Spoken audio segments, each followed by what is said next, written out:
Good morning. Oh, kasi nila kaulom le chua tu na hianin zon lai dar som pan ni ari chepa ka thau chia he kan havel vek to kina hi chu rang tilanga kan in p5 na ka hati kan no tanga chonin ka tiffin pai te ka lo tilang don nya fo in chu kan vlog tour chu first day job kho kan tho tour vel khan hi chu e mel setup to na tak chon mai vel kan phingi o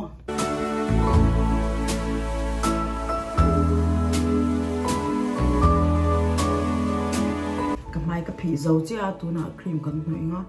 thì ha nó có nói đó cho anh sắm hít làm phơi lâu vàng và cả thì thôi nó cho phải phải cái trôn cho vết to nó cream với mấy nó và cả là và cả thì to chóng nó hay gặp măng chín về mấy trắng thì trời ơi bố sẽ night cream anh tiền hơn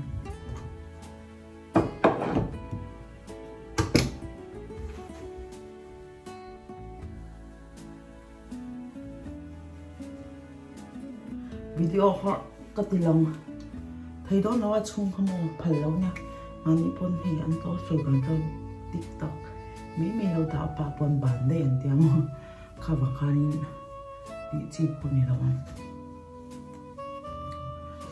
cho nên Uber những cái dễ đó nó Uber cái cầu đó nó cái nào cái cầu đàn tay cái lâu nó cái cho ăn ngay thế ấy cái nào thì chú vẫn mà sẽ first day vẫn chú có first day nó bảo ha ni đa cái rất chế thong ai chun dar song cái ni khen thọc tu cái nhà mà nộp tu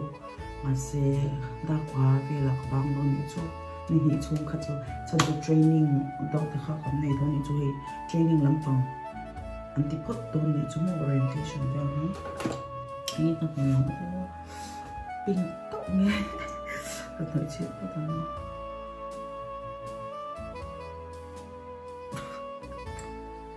mùi cái này mà sắp hết rồi là chân chưa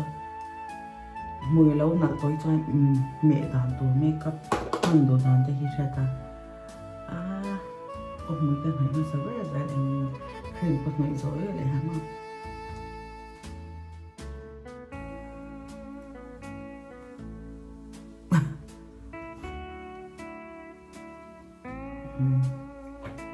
lipstick bergen mùi cho bị chế cho con mẹ đi thì cái này cho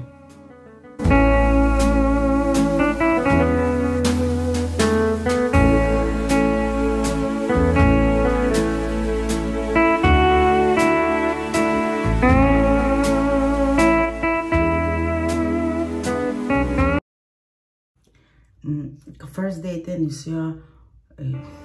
hey foundation cho cái này chọn là vào cream lệ cả BB cream bây giờ mấy cái này anh chơi đàn thế cà phê bao giờ anh chơi phát lâu cho anh mà mình đâu có câu toàn next sao cho cái mình có phải là chơi lâu về đâu nhỉ cái nội về đó nó rất tốt rồi cái lipstick rong khắp liệu tôi có tháo đi mà trong cái bro kia chứ cái gì mà sẽ lâu lên cái trò thèm lâu về ngoài xa thì lâu năm con mình thấy giống like cái này to chẳng là đúng không? Dần like bộ cái này to chẳng là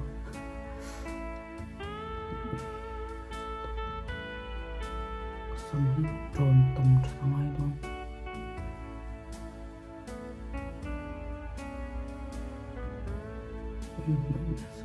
cái lìa tục cái đồ nào cái sáu lầu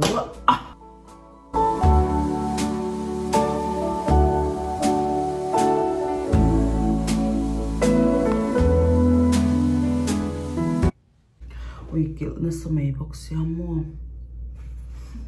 cái lần cái tiffin bài cái mong cháu cái chọn cái dùng bún khai cái cái bún làm gì biết hả nó thua na cho anh cái tiếng âm mít của mong tức là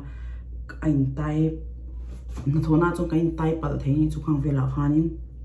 cái bún đôn là à tung cái bún đôn chú mong là cái lăng ông hey cái bún đôn mua I'm married sao đâu ta ai merto my hairstyle vai exai cái thổ bối thì để ha một xí đâu này cho chuan ka lunch vel ka lo hung chau ka pek ko lunch ti khan za kan to ka ma se lunch kan ti taun chon chu nak tu ka chau ka i do na ka breakfast to rang ni chu ma sing to en som pa ni ri ma hem uber ko bu ko ngai to na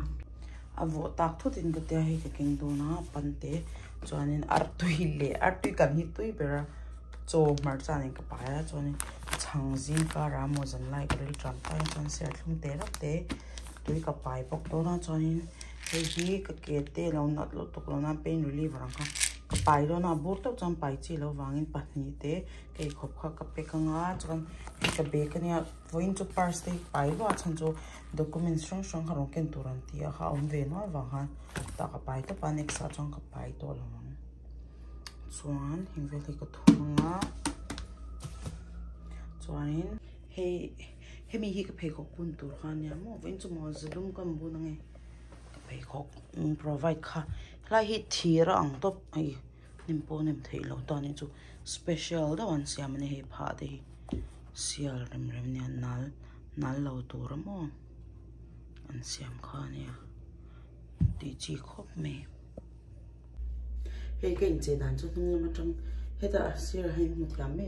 camera ka la thiam lo tu khan he ke kor front look tok le t-shirt kha don ta ni chung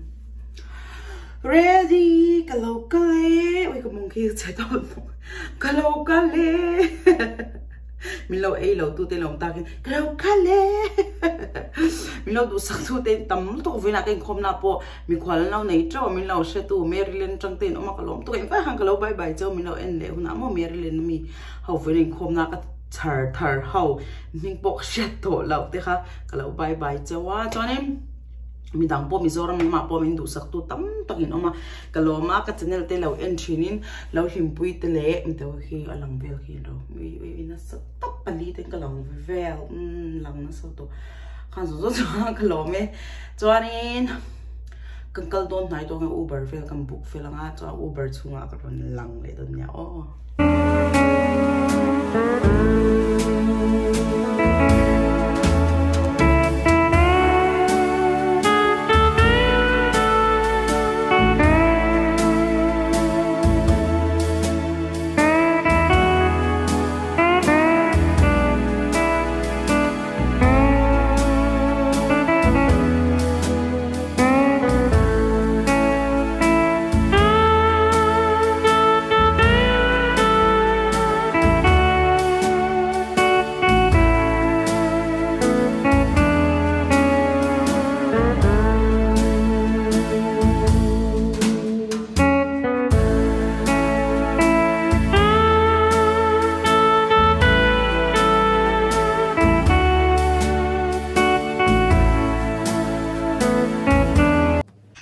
keng trep to hei ka ha ka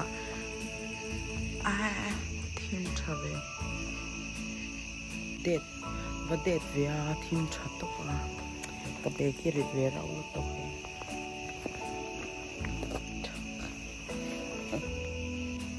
mini thum cham to ka ngak me ka pona hei det tha to thim tha to ka chon ta hian ka be ki rit ve ra to korlum vel te ka tiffin te dam doi te makeup oi mo to kalange ong so lo thing che ei uber ka chuang me ka kal me ka mo a fel khop me he khal tu po a thim ve ka no ei kan thing trip wa almost we arrive yeah oh yeah that's Phoenix yeah hey kamin pur tu boy me chian ya lom om kop me I know it's really big okay we can go in there so yeah that's an excellent so we gotta come up here we almost arrive ka thleng chia ai ala ma da se he tai ka thu photanga mi kan zot lok nge he lu na to ning ka sha mo nung lam pang ki es thim zau khop me ka zung le khotam re to ui tui top thei lo an rain to como ui vir mo le ri hey zingdar riat apel to kan second break kan zo le trip to chon kan lu tanga dar ko le tia ka ho do na dar ret le ti ne to na hian darkar khatlet I welcome chuan to hi vest min pe kania mo he chuanin kan ID nen lang chu kan du kan ha thei ke korbul pon lo ha ve ka mo chunga lum lo to ka he ka thian thar hey delivery station khan ta kan thon chu so lama so ni ta mo chunga video lak phal lo ne phone po ko kan lawa hai helai me zia zu ta du ta na umna ne chon so lama po su na ma panin nei ni chu hey ka thian nu thar nia this one is my new friend Jill and that's my new friend Devin. say hi She's a YouTuber. I'm a YouTuber so yeah kabang chia ka chawlo to ka record pe thot lawa next sa kalau ti bel le don nia bye bye fekule